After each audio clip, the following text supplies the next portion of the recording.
Welcome to the Blend Zone, the podcast where culture, conversation, and creativity collide. Hosted by the one and only Big Mama D. From real talk to breaking news, music, and untold stories, we go deep, speak bold, and bring voices that matter to the mic. Whether you're on the move or kicking back, you're now in the zone. The Blend Zone. Let's get into it. Today, we have a special guest in the building, multi-talented Fredrix Live and Direct. He is an amazingly talented man. He plays the guitar, which is lead and bass. He also plays the piano and the drums. And I'd like for you all to welcome him today, and we will have a wonderful evening. Hello, Mr. Fredrix. How are you doing today? I'm doing amazing today. It's been a great May, June, July, August, September, October. It's been a great 6 months. I've been on tour since May 17th. Let me turn this off. And you still on? I'm still on tour.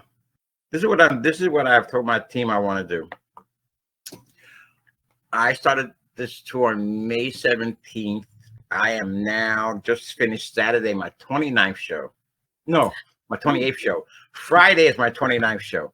I'm going to break 30 this year. And then in November, I'm going to Jamaica for a month to get some rest and relaxation. Jamaica. Can you just hide me in a big box and take me with you? Yes. Okay, thank you. I go every year. It's what I call my annual birthday sabbatical. I don't do birthdays in New York anymore. I haven't done birthdays in New York in 17 years. I want to wake up on my birthday. Mm-hmm. I want to wake up on my birthday in another state or another country. Because here, if you do your birthday here, where this all came from is that one particular time, 17 years I guess ago, I had a birthday. Mm-hmm. I celebrated it here in New York, and the very next day, the hamster wheel started all over again. Midway through the day, I forgot it was my birthday the day before. And I think a birthday should be celebrated and relished in, because we only see that birthday one time. Yes, you do. So now I don't spend. It doesn't matter where it is. Even during COVID, I spent a week in Atlantic City at the Tropicana, and the rates were so low because nobody was there. So I rented like a week and stayed there. Went out on the beach, on the boardwalk, wrote songs, be able to enjoy my birthday. Oh, I want to do that too one day. Well, I can still remember it. If you can believe that you can see yourself there, then you can. Well, I can see myself in Jamaica, away from all the children. Well, when you say all the children, how many children? Well, I have 3 boys. Because they're gonna want to go too. Oh no, they can't go. No. Mama want to be like Stella and get her groove back. Okay. Oh my God, I was about to say that. I was just going to say that. No way. I was just going to say that. I was just going to say that. 3 big boys, and they wouldn't allow me to have fun. I totally understand. Yeah, they got to stay home. Okay, so let us get started. We don't want it to last for too long. Yeah.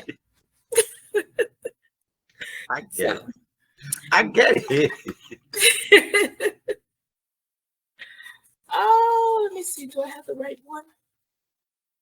Oh, I got the wrong one. Excuse me. Hold on 1 second. So, how long have you been playing music? I started off as a trumpet player in junior high school. I started trumpet playing in junior high school. That's where I learned music theory. I have always believed what my dad told me. He said, whatever you do in life, just be good at it. Yes. So here it is. I'm a trumpet player in 7th grade or 8th grade and 9th. But I'm an incessant player. It's like I'm still like that. So I get the trumpet, from school, and we had a big house in Queens Village, and my dad it was a 2-family house. So we moved from the Bronx, and my dad redid the house. So he furnished every part of the house. He furnished the basement. He furnished the attic. So once my older brothers moved out, I'm in the attic and I'm playing trumpet all hours of the night. I'm just going in because my second oldest brother is actually a jazz musician. He's actually from the Miles Davis School, but he's just like a purist. So I already heard him. He would be out in the garage practicing. I'm playing trumpet to the point where my mother's like, "Oh my God, will you please stop?" And my she's a church lady, but she's like, "Oh my God." And I'll still be practicing. So for the first year or so, I stopped doing that, and I kept playing because I'd be up in the attic with just the mouthpiece. All right. By the 8th year, I decided to switch. I said, I'm gonna switch to saxophone, a little calmer, a little quieter. I switched to alto saxophone. Okay. Well, alto saxophone, I did the same thing. I'm just wanted to be like Coltrane. I kept practicing. Eventually that drove my mother nuts as well. That was yeah, she was a stay-at-home mom, so she's there all the time. Only place mom goes is shopping and church. So if you look back from there, I've probably been and I gravitated towards guitar after a couple of years because it was my dad had actually brought a guitar from Spain. He was a police officer. My dad is NYPD, retired as an NYPD police captain. But he was also in the Naval Reserve the entire time. So he would go every year. They I forgot what they call it, but they go to different countries every year. And one year he brought back a guitar. So if I look at that, I would to answer your question, I would probably say about 20 years. We'll cut it down. So I don't age myself too bad. It's like 20 years I've been playing music in all types of aspects. Good Lord. Did you teach yourself to play these, like playing by ear or by notes? Well, the great thing is the horn, the wind instruments taught me theory. I had to play. I'm playing in the school band, so he was very strict. My teacher was very strict regiment of performing the music that's put in front of us. And when I started playing saxophone, it was the same thing. It's a very strict regiment because you're taking it in school, and it's not so much being about fun; it's about acquiring a skill. So I took those elements or that basis, and then I just moved it over to guitar. Guitar I learned on my own. I had 2 guitar lessons in my life. Those 2 guitar lessons were by some famous rocker from the 60s, some group called Vanilla Fudge. His name was Vince Martell. He was old as dust by the time he was giving lessons. But okay, here it is. I live in Queens. He's giving guitar lessons all the way out in Levittown, Long Island, which is a real big stretch. It's probably something like, where are you from? Or where are you located? San Antonio, Texas. Okay. I only know Houston. I don't know too much about Texas. So I couldn't give you like a range. It's like about I thought you were going to say Merrill. hours from Houston. Okay. So what happened is I had my little, job, and I think I was delivering papers or something. I saved my little money. It's $45 an hour. And I jump on the Long Island Railroad, which is like the Long Island train here in New York. And I'd ride all the way out there, hour and a half, take a lesson from him, pay him $45. He'd teach me a G scale. Next lesson, I go out there, $45, hour and a half ride, plus the amount to get there, the fare to get there. I come back, and he teaches me F scale. So on the way home that night, I said, at this rate, I'm going to be putting his kid through college before I learn how to play guitar. So let me stop this at $45 an hour. And he wasn't like me. I let my lessons run over. With him, he was like, time is up. So I took those 2 lessons. I was lucky. I had a bunch of friends in the neighborhood. Every one of my friends played something. But the benefit that they had was most of them were single children or just 2 kids. Me, I'm the middle child of 7. All of my friends were able to say, hey, Mommy, Daddy, can we take guitar lessons? And in town or on Jamaica Avenue. They were, kids, they were going to guitar lessons every Saturday. I knew damn Skippy not to ask my parents, not because they didn't have it, because my dad was at that time, he was a sergeant. But I knew that, like, if I start making special requests, there's a bunch of us start making special requests, and that's not going to work. So I wanted to be independent. So what I couldn't match there going to the guitar teacher in town. I'll call it in town because we kind of lived in the burbs. You had to kind of drive for about maybe 15 minutes to get in town. And what I did was I took the money I had from my job, my little job, and I went into Jamaica Avenue, and I went to the music store and bought like every guitar book I can buy, chords, scales, and I still have them. I still have half of them. Like I'm using my scale book every evening. And that's how I taught myself. But that was the technical part. But then you also have the actual, technique and talent are sometimes a little different. In other words, all right, now you learn all the notes, and now you can play technically well, but you have there's a personality. You have to, generally, I would like to believe you have someone that you admire, some performer, entertainer, musician that you want to replicate, for lack of a better word. So after I learned how to play, I fell in love with Hendrix. So one of my older brothers, like the jazz trumpet player, has played a Hendrix album for me one day. Okay. And I was sold. So guitar, I taught myself, yes. With a lot of books. I tried to teach myself, but not teach myself. My father and mother bought me an acoustic guitar when I was younger. And it came with a little CD. No, Mel Bay book with it? CD. Huh? Did it have a Mel Bay guitar book with it? Yes. Yes, it did. And I tried. I couldn't get it. My fingers would cramp up. I'm like, oh God, no, it's not for me. But I did try. I still got that acoustic guitar too. It's in storage. I need to get it out. Now, it's probably rotted by now, old as I am. Okay. No, you know what's funny? Uh-huh. There's two things funny.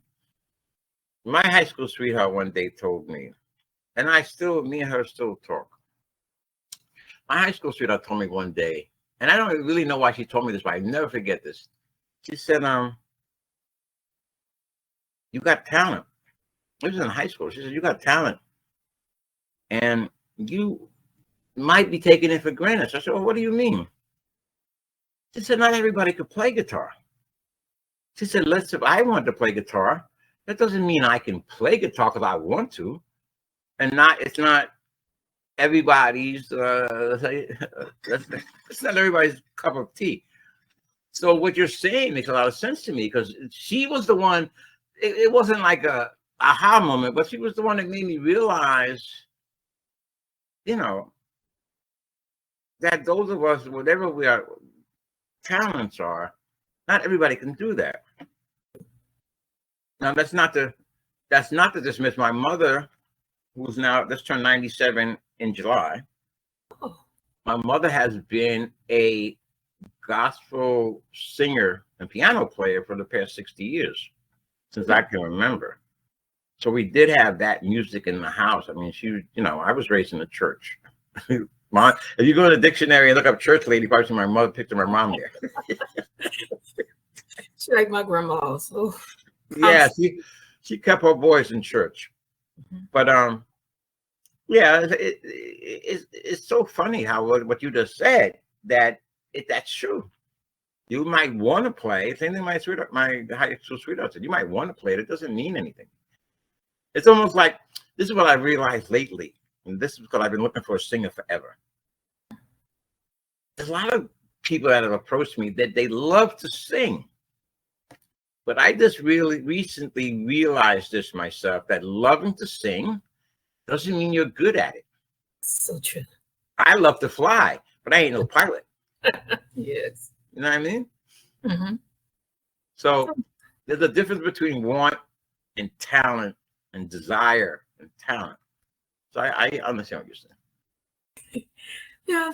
My oldest son, he automatically picked up on the saxophone, and tuba. My baby boy, he did the drums, but The drum? all of them was learning by ear to play the piano from my uncle. And he has played with a lot of gospel artists around. So basically with the singing and the musical instruments and stuff, they was brought up around it. And if they could still do it, I don't know. You know, if you don't use it, you lose it. I believe you because in reality, remember I'm a middle child of 7, so we got the first 4. The first 4 were all boys. I call us the originals, but that's a shh. So the original 4 is one thing. With we had these boys. My mother had these boys. After they had the 4 of us, then they waited for maybe 3 or 4 years, and then they tried again, got another boy. Oof. So I used to remember hearing my mother saying to herself, "All these boys." She was under her breath, of course. She's not saying I could hear her. I'm like, okay. So then they wait another 4 years, and they go again. They're trying to get this girl. Daddy wants this girl. And bingo, they wound up getting twins on the last go round. Now, every one of my siblings except my sister has had musical aspirations. So my oldest brother is a doo-wop singer. The second oldest brother is a international trumpet player, jazz trumpet player. The third oldest brother had got a drum set. He had played drums for a while. Then me. The fifth one never got into anything musical. But the twins wanted to sing, boy and a girl. Mm-hmm. The twins that wanted to sing, and I think one of the twins, the boy, I think he wanted to rap, but he didn't have the fire in his belly for it. So all of them, and my dad was always an aspiring guitar player. Like he actually never learned, but he was always aspiring. So, you know, we had that sort of, everybody wants to be a star in the house. But, I think we come to terms, sort of like you did. People come to terms with themselves. Is this for me? Is it not for me? How difficult it is, how they can transition from not being a player to being a player. So sometimes there are people, I guess, like yourself, they're like, you know what? My fingers are cramping up. This might not be for me. Yeah, it wasn't. The only thing I try to do is sing, but then everybody tells me to sing low so they can't hear me. It's sad. I feel all the hate around me. They just don't like my voice. And they just hate me. No, you know something? I have this crazy idea. I think every woman can sing only for this reason. Women's voices, the feminine voice is actually very melodic. It really is. I mean, when women think of a guy talks, you can't hear a guy singing, but a woman, this is my opinion, of course. I don't have documentation or data for it, but I know I've had people, in other words, I've had women sing that weren't singers, and it's always the ones that say I don't sing. You might be one of them secret gems. Always the ones that say they can't sing, those are the bangers. Those are the ones be killing it. But the ones that say they can sing, you be like, and I'm waiting for you to sing. And they be like singing their heart out. I've an associate like that. She's doing every open mic on the planet. But it's kind of like, you love to sing, but that doesn't make you talented. It just makes you a person that loves to sing. I don't want to tell her that. But it's not for me to say. However, there's another aspect of that. If you ever wanted to be a singer, it's something I tell people who have music aspirations, like a lot of people everybody that I played with doesn't play anymore growing up. But you know what I tell people or share with people is like dreams don't die, they just get deferred. So if you always wanted to be a singer, it doesn't matter, 50 years go by, and you decide, hey, I'm going to start singing today, you're going to feel a natural thing because it was a dream, and dreams don't die. We put them on the shelf, People get married. I run into my old music friends and they say stupid stuff like, I said, "Oh man, what are you doing?" Like, "Well, you know, I'm fixing the garage. I'm putting a new bathroom in my basement, and I was on the roof the other day." I said, "No, when are you still playing?" I don't want to know about all that domestic. And he said, "Oh yeah, I play sometimes or something." And it's sad because I have so many, people get caught up. I am a person who a lot of my friends wound up, they got involved with a girlfriend or something, and the whole trajectory of their life changed. They go from being like full-time guitar players to now they're working at a transmission store, or working at Walmart. And then like, what happened? And they'll say, "Oh, life happened." And I would say like, no. I don't say nothing, but to myself I say, no, life don't happen. We have to live. We have to live a life that's planned. I believe in living a planned life. What I'm doing today, I've been wanting to do since I was 19. Ain't nothing going to distract that. I've been proposed to 5 times. It doesn't mean anything. You got to do what you're here for, your purpose. What you're doing right now is your purpose. Purpose and desire, they all go like this. They do. And I used to want to be a radio personality. And I finally got on the radio one day. I gave one of my poems.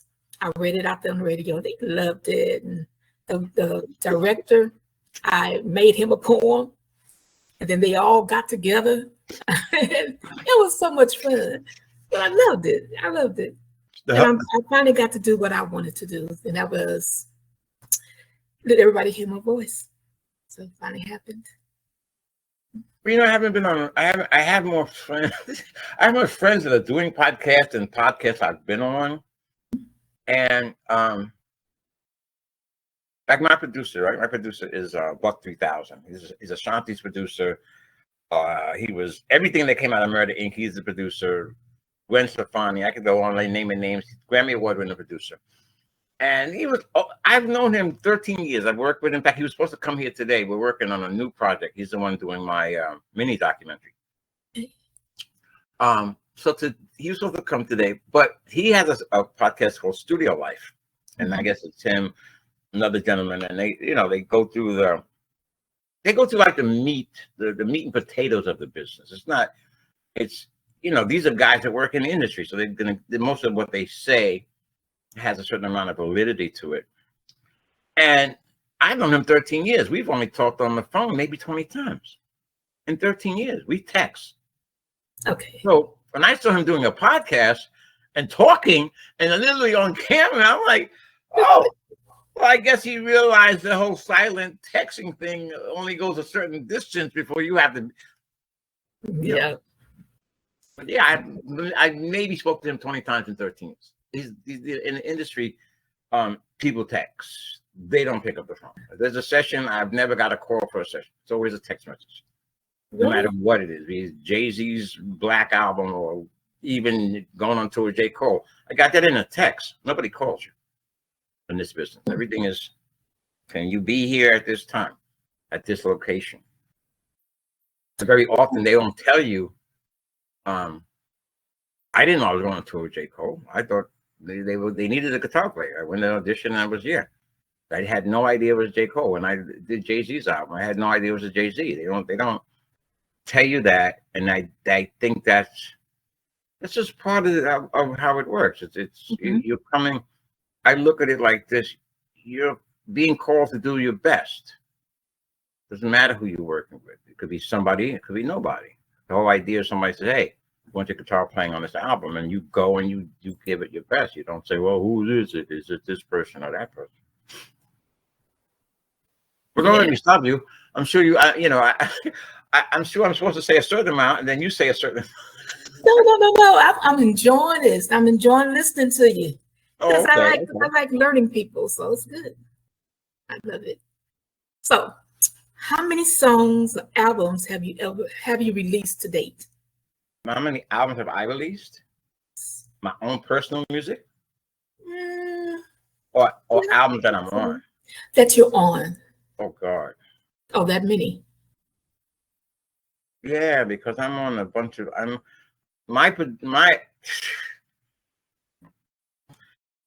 been blessed. Mhm.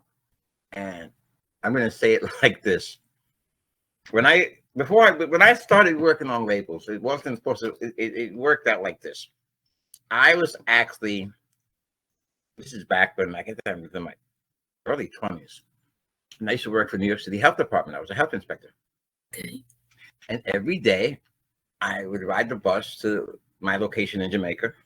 And I was always riding on the bus with this other guy. It seemed like I guess we had to both be there at 9, so we were on the same bus. And he was always listening to headphones. And I was recording, but I was more like a live musician. And so he always had headphones on. And one day we were walking, because we would get off the same bus and walk the same direction, but I didn't know him. But one day we were walking. I said, "Yo, man, I see you every morning with these headphones. What are you listening to?" He said, "I'm listening to me." I said, "What do you mean you're listening to you?" He said, "Yeah, I got a little studio in my basement. That's what I'm listening to." I said, "Okay." And he gave me the headphones, and it was hip hop. All right. So moving forward, I still see him. I see him every day. And then, I told him I play guitar, so forth and so on. And then one day he said, "Hey, man, I just got signed to Tommy Boy. You want to be on a record?" I said, "Okay, cool." That guy was Daddy O from Stetsasonics. I think I was 19 then, something like that. So I go, and I've always studied the business of music. Like I don't do the musician thing. I do the business, then musician. And that came from my studying Hendrix. I studied Jimi Hendrix's guitar style, but also studying his personality. He was the worst businessman. I mean, he would sign a contract on anything. He signed a contract on a napkin because he was homeless when he was living in New York. He never actually had a place. And you offer him a couple of bucks and say, "Hey, do an album," he'll sign it. He signed a contract on a napkin. Years later, when he was making $100,000 a night, that same person came and said, "Hey, remember you signed this?" Took him to court, and the court said, "Yeah, you owe this individual an album." Curtis Knight was his name. I believe it was Curtis Knight. And what his record label did was Capitol. They what they did to save costs, which is really smart, they waited till he did a New Year's Eve show at Fillmore East here in New York, and they recorded that and mastered it and handed it to the plaintiff. So the whole idea was they didn't have to spend the money on mastering and all of the other crazy stuff that goes on in the studio. All right, back to Daddy O. He asked me to be on the album. I said, "Yeah, I'll be on the album, but I'm not going to sign with the label. I'm coming as a contractor." Meaning, like, I come in, I do the sessions, I get my bread, I go home. He said, "Yeah, man, but the record deal is, it's a," and I knew, I studied music like it was my life, depended on it. So they signed what's called a 3-year with a 3-year option. 3 years, you'll put out records. The label then, that's 3 years, they look at your progress and they decide whether or not they want to continue. Or take the option and they'll sit you on the shelf. So, all right. I do the first time, I do the second album. First album didn't go gold, but I think it went big. Second album went less. Third album went less. So now I'm with Tommy Boy. I'm with Tommy Boy. I'm up in Tom Silverman's house on 92nd Street in New York City, hanging out with them. But everything for me is contractual. In other words, contractor. Like give me my bread. I go. Okay. So now they signed a 3 years with 3 option. Tommy Boy takes the option, which means like for 3 years they're not doing anything, because that's what labels do. They can literally write that off. Okay, I don't see Daddy O for maybe 2-3 years. When I see him again, it's also on a train or somewhere in New York, and he is now vice president of black music at Universal Records. Ooh. And we literally go to his office at 1775 Broadway, take me upstairs, his office, with friends. And after that, every new artist he signed, he put me on the record, even if it was just for one. So there's New Child, Tasha Holiday, and a bunch of new artists who, unfortunately, a lot of them that first, even though they signed a deal with Universal, that first record was their last. Ooh. So you take those those I did with Universal. I was at Universal 8 years. That's before I met my current producer, who was with Murder Inc. until Murder Inc. got Irv Gotti, God rest his soul. Irv Gotti got indicted, and they changed Murder Inc. to Crack House Records, just for legal reasons. Okay. So now I had my current producer putting me on every album and every artist that he's working on. So that's a whole bunch of unnamed artists, a whole bunch of indie labels. I did some time with, I did a year with Koch. What did we do with Koch? I did Diplomats with Koch. Sony was the Jay-Z Theo. Koch, Sony, Tommy Boy, Universal.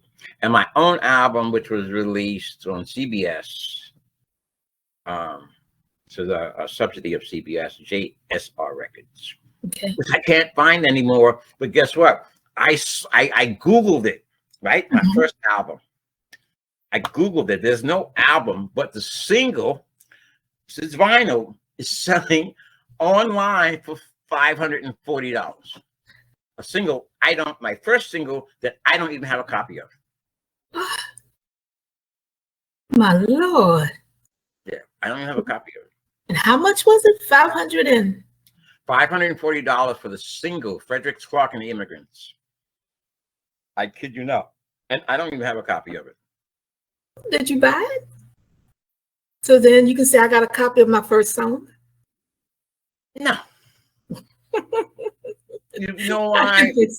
You know why? I would have bought it if they had the album. And I'm going to be honest with you. I know how they got it. I had 1,000 copies of that. And this is something I've never told anybody. I had 1,000 copies of that single in a storage unit. 20 years old. I was young. I had no idea that storage units are actually sold. You know, they send you this notice that says, yeah, you need to pay this. You need to pay the storage. I'm like, they're not going to sell my stuff, though. And I'm going on little tours up and down the East Coast. When I came one day, they had sold it. And I was like, I didn't know they did that. I thought it was just like, Anyway, that's why I don't have a copy of it. So when I saw the $540, I said, he probably has all thousands of them. But the 1,000 that were in the boxes, they were in like boxes. I said, he probably has those. He probably bought the unit. It's the only way he could have had it. It's the only way. Because I did all the distribution on that. Oh, Jesus. Yeah. We live and we learn. Yeah, so true. Now, who would you have collaborated with? Well, you already said a lot of people. Seems like you play for everybody. Wait, say this again? Yeah, I want to ask you, who would you have collaborated with? Who have I, or who would I like to? 2 questions. Who have you collaborated with? Which you already said a lot of names. But who would you like to, if Kanye. you had the chance, living or dead? Kanye. Dead? Living or dead? That's interesting.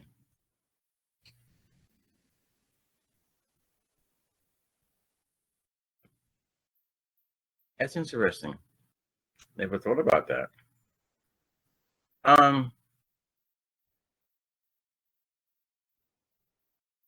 So you know what it is? This is why I have to pause, because the people that I would want to collaborate with, they're actually guitar players. So it's kind of like they doing their thing. It's a little hard. But you know what? I'll throw this out there. John Coltrane, Wes Montgomery, and these guys are way above my skill set, but still. John Coltrane, Wes Montgomery, Jimi Hendrix. Living, Tribe Called Quest, Kanye, and another Jason, and something else with JC. Okay. What about George Benson? Excuse me? What about George Benson? This is the thing about George Benson. I got my beef with George Benson. I've Uh-oh. met George Benson before. Not personal. No, not personal. Okay. Aesthetically, musically. Mm. When I do shows, people will always gravitate towards me and say, "Wow, wow, man, you sound just like George Benson." But for me, that's not a compliment because I studied West Montgomery. West Montgomery came before George Benson. So you have George Benson. There's a lot of in between, but I'll give you the basics. You have George Benson, studies from West Montgomery. West Montgomery studies from Charlie Christian. It's like the first jazz guitar player that played electrified guitar with Benny Goodman and his orchestra. Okay. So I always give my props to the originators, the people who started it, not the people doing it today. Yeah, George Benson's an amazing guitar player. Always has, it always will be. He's him, Grant Green. There's a lot of these jazz cats that are like amazing, but I am more into recognizing Wes Montgomery. I didn't study George Benson because his style is, I won't say stolen, although we all steal. His style is exactly like Wes Montgomery. It's the same damn thing. So I would be stupid that, in other words, you got to thank the cow, not the milkman. Gotcha. If that makes any sense. Yeah, it makes sense. Okay, so how do you think you differ from other artists? I don't, you know why? Because I deal with the business. I tell my guitar students all the time, it's called the music business. It's not just called music. So the reason that I've been able to live my dreams is because I'm a businessman. I was a businessman since I was selling bicycles at 15. The whole idea is a business, and a lot of people don't have the concept that it's a business. I tell my guitar students all the time, it's called the music business for a reason. I also say that the music business is not for the faint of heart. Many people have all these stories of how they were robbed and they were this and this and this and that and all my royalties and I was cheated. But guess what? That's the animal it is. If you were the record label, that's what you would do. But because you're an artist and you're all caught in your head as an artist, and there's nothing wrong with that. I have some great friends that everybody else do their business, because a lot of times we just want to create. That's what most creators want to do. We don't want to do the business. Certain amounts of musicians. But you see this thing on TV every day. You're like, oh, I got cheated on my royalties. Well, guess what? It's a business. No matter how absorbed you are in yourself about how great you are or whatever it is you're doing, rapping, playing guitar, singing, whatever it is you do, remember that the people that are going to represent you are business people. Mm-hmm. I'll give you a classic example. Okay. Busta Rhymes signs with Elektra Records. His first record comes out, does 3.1 million records. Right? All right. He's on the top of the heap. Now, the records, just because I really value my integrity when I'm talking. I don't know who's going to fact check, who's going to Google. So I'm always, whether I'm talking to you on a podcast or talking to an individual sitting next to me, my integrity is the most important thing. I'll say if it's my opinion, and I'll say if it's fact. I'm uncertain whether it was his first album or second album. But I will say, when he was with Elektra, he recorded an album. That would make it a little more clearer. He recorded an album that 3.2 on the first album. Second album he did 1.3, and they dropped him. What? How do you think he got the aftermath? He got to work with Dr. Dre because Elektra dropped him. But see, in the music business, you're not going to publicize that. It takes away from the artist. It takes away from the integrity of the artist and their music. Mm-hmm. So when you see artists move from label to label, you're not going to see when they're moving. You're going to see him on Elektra, and then you're going to see him on Aftermath. So you promote Elektra and you promote his on Aftermath. You don't promote, as far as his publicists and the people in the industry, he knows enough people like, hey, don't put a whole bunch of light on that because I'm in between labels. So what's the difference with me is that I'm about the business. That's how you succeed. Being an artist, being talented, it's great. You put in the work, you deserve what you get. I wrote a song recently called Whose Music? It was dedicated to Angie Stone. Because after I saw that last Angie Stone video, and she said this one part of it, I watched the whole thing. She says, if I had known what I knew today, I could have retired decades ago. Not years ago, not months ago. She said decades ago. Why? Yes. She's letting somebody do her business. And the thing about it is, I've seen Jada Kiss. I've seen some of the rappers like, yeah, we were getting robbed by Puffy. All of that stuff is like, you have to do your business. So I'm different because I do my business. I have no bad stories. You're going to interview people as you go on into your career that are going to tell you, yeah, I was in the record business and oh man, they cheated me and I didn't get mine and he got his. Yeah, then you can't blame them. It's a business. Yes. When you go buy bread at the store, right? The guy buys the bread from the bakery, let's say $1. He's selling it to you for $2. Are you going to get mad at him because he's doing the business? And say, hey, why can't it be $1 like when you buy it? No. Business ain't got no emotion. Nope. I work with Universal. I would go into the AR guy's office. He had stacks and stacks of CDs on his desk. And people don't know. He's got to pick one of them. There's two things about an A&R guy. If he signs Big Mama D and you flop, he gets fired. So even there is where the disconnect with a lot of people think that record labels are full of people that love music and they're creatives and they're musicians too. No, they're in there just like a guy selling cars. It sells, we keep it. It doesn't sell, we let it go. So the difference with me is that I do the business. That's why I have no bad stories. You know, I have one place I played. I played this one of our people places. For the thousands of shows I did one of these shows at a place that I shouldn't have done, and I didn't get paid. And I had to, after I did the show, we had to argue about him paying me. But that's why unfortunately, I have to pick and choose who I do business with. Yes. Because we sometimes get it twisted.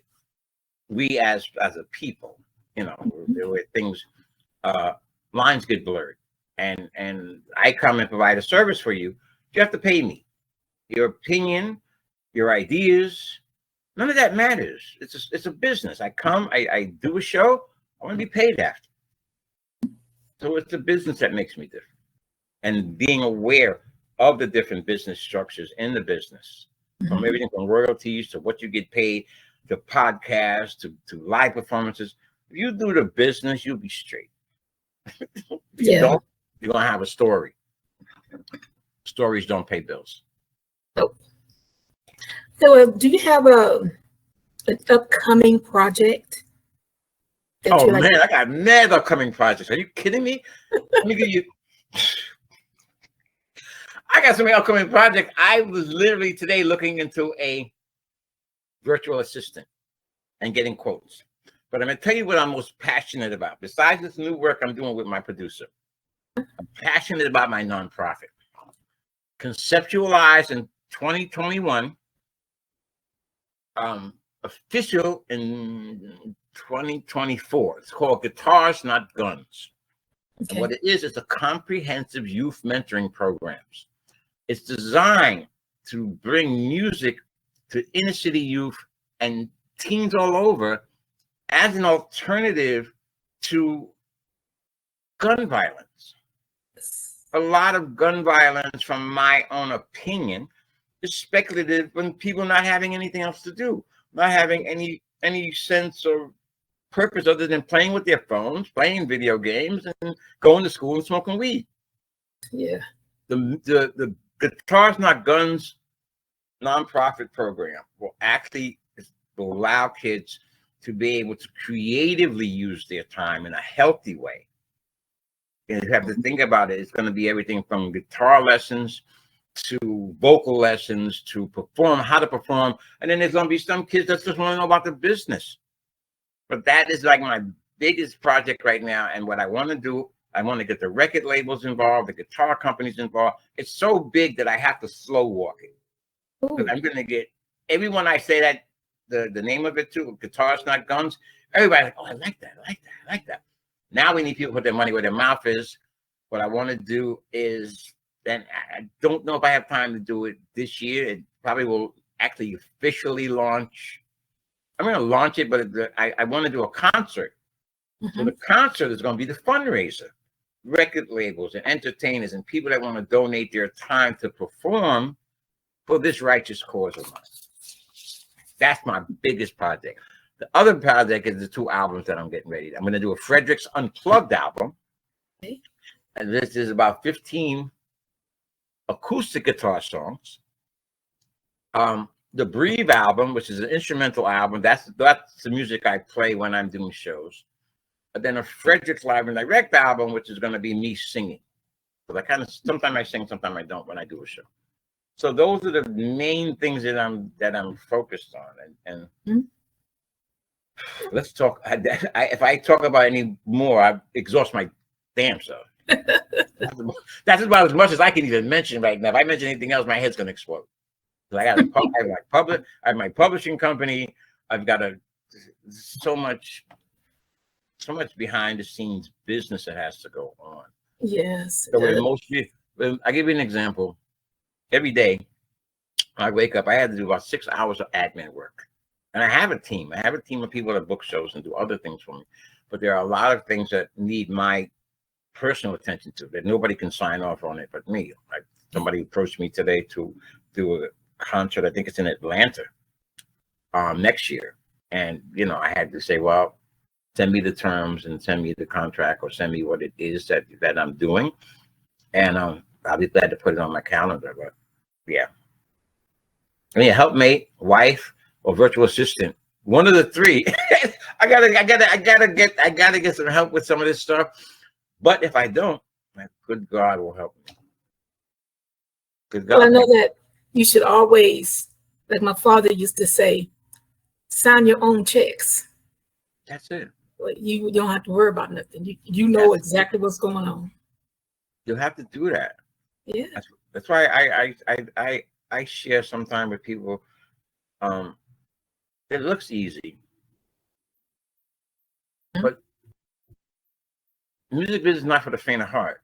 If you not everybody has the stomach for it. And I know enough people who have quit because, oh, it's this and it's that and it's this and it's that and this and I get it. It's not for everyone, and then you have a whole legion of people who are just hobbyists. They work in a Starbucks, they're working wherever they're working, and then they do music, they do open mics, they do stuff on the sidelines. But that ain't really being about the business of it. And what people don't realize, like, I've got nothing against open mics performing or you having a vehicle to express your talents. But at the same time, people should remember open mics are just giving the venue free music. That's a business advice I'm giving. So for all the people that are coming into the music business, what would you like to leave them with? What would you like to tell them? Like, don't give up. I'm gonna leave them with this. Even before you have 2 ways to go. Okay. Me personally, I'm my best manager and my best business manager because guess what? I'm not going to take money for myself. So I know, what's going on with every situation. So I would say study the music business. Groom yourself, get yourself groomed, get your talents together, get your singing together, get your guitar playing together, get whatever it is you're doing, you're rapping together. But you better study the business. If you don't study the business, 5, 10 years from now, you'll be talking about, oh, I did this and that and it went left, and I did this and that went left. But you are the master. We live in a world where you're still master of your own destiny. Yes. And I find that the biggest complaints, some of the most talented people, come from people who complaining about what the music business did to them. Really? And it doesn't do that to you. What the music business is doing what businesses do. Car dealer buy the car for 14, sell it to you for 27. What, are you going to be mad at him for making a profit? No, he's selling cars. He's in the business of selling cars. Labels are in the business of making money. So learn the business. There's a book called All About the Music Business. It has Okay. every contract, and that's an old book. But that was the Bible back then. And my producer still reads it. It has every contract in it, every situation you might fall into. It helps you understand contracts. Another thing I would leave with people is when you have a contract, remember the contract is written in Old English, thereby the first party of the second party of the third party. That's to confuse you. Take it to somebody that, this is what somebody, I heard somebody say that the other day. That's not my opinion, but I heard somebody say this the other day on a podcast. They're like, yeah, that's to just confuse you. The idea, you get a deal, take it to somebody that you trust, that can decipher it for you, or maybe even nowadays you can put it in AI and have AI spit it out in plain language. Put it in Chat GPT. You have your contract, put it in Chat GPT, and it'll spit it out in this regular language. You're going to get robbed, so here's the metrics going on. If you're getting robbed, of course. Yeah. I mean, no, don't get me wrong. I love the labels. They treat me good. Remember when you work with Universal as a session guitar player, make $168.38 an hour in any increment of. So that means if you do like 65 minutes, you're getting paid for 2 hours. That was the rate, because the reason that is because Universal is a union shop. So, you know, they're not every other label like where if I get an envelope. But with Universal, you have to literally, if you do a session, you have to do a timesheet. Goes to California. They're going to take out a certain percentage for the 802 Musicians Union dues, which is pennies because I'm not in the union. So they're going to take out that little bit and send you, a nice check or deposit into your direct deposit. Okay. Well, Mr. Fredrix, live and direct, I want to thank you so much for joining me today on the Blend Zone with Big Mama D. And I'd like for everyone to give much love to this wonderful man. He gave us a lot of good information today. And once again, his name is Fredrix, live and direct. And, sir? I appreciate you. Hope you have me back again as I'm getting ready to do the 30th show. So I hope you have me back again. Maybe some kind of on a special project. You know, you're pretty sweet on the eye, so I could do this one. Sometimes podcasts are kind of rough. I'm sorry. I didn't want to say that, but I'm a Scorpio. Sometimes I just speak my mind. It's But okay. yeah, you're kind of sweet on the eye. So anytime you want to call me, I appreciate you having me. That's the most important thing. Oh, it's my pleasure. It really is. And I want to thank you because this is something new for me to do. And you're making it very, very pleasant for me to do it. So I want to thank you. You got my information, Big Mama D. I'm gonna definitely promote your show. And it's been a blessing. Thank you so much for having me. You're welcome, sir. And I believe that will be a wrap for us. Thank you so much. No You have problem. been so wonderful. Contact me anytime.